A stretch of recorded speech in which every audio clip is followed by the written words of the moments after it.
Magandang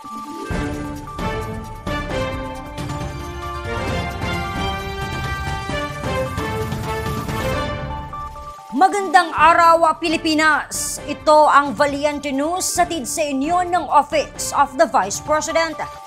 Nagsaya si Vice President Inday Sara Duterte sa katatapos lamang na Chinese Lantern Festival na ginanap sa Makati City. Si Jera Gomez sa report.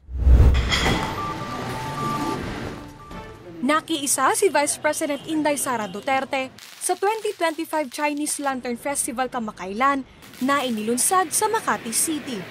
Si Vice President Inday Sara ay inimbita ni Chinese Ambassador to the Philippines, His Excellency Wang Shilian.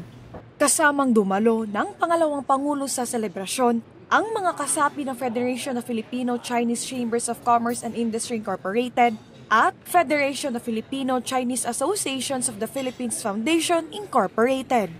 Take this opportunity to acknowledge the distinguished presence of Filipino, Chinese, and Chinese community leaders who grace us with their presence today, including the representatives from the Federation of Filipino-Chinese Chambers of Commerce and Industry Incorporated, the Federation of Filipino-Chinese Associations of the Philippines Foundation Incorporated, and the Philippine-Chinese Chamber of Commerce and Industry Incorporated, along with other esteemed groups and individuals present this evening. Your commitment to promoting growth and cooperation is greatly appreciated. Kinilala rin ng pangalawang Pangulo ang naging kontribusyon ng China sa bansa.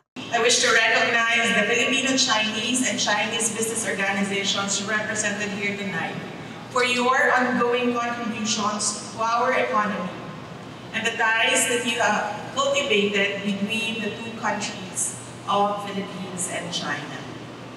We deeply appreciate your efforts in supporting growth and building connections.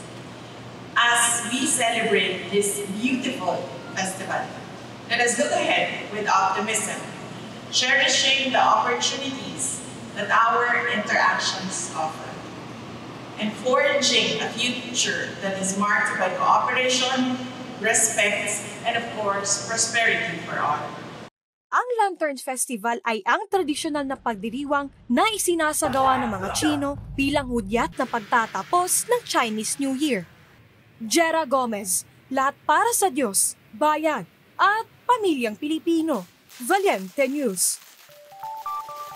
Isang nanay mula sa Talisay City sa Negros Occidental na handugan ng 15,000 pesos livelihood grant ng OVP. Ang kanyang kwento, tunghayan sa susunod na episode. Ako si Claudette Loreto para sa makabuluhan, naninindigan at matapang na mga ulat at impormasyon. Maraming salamat.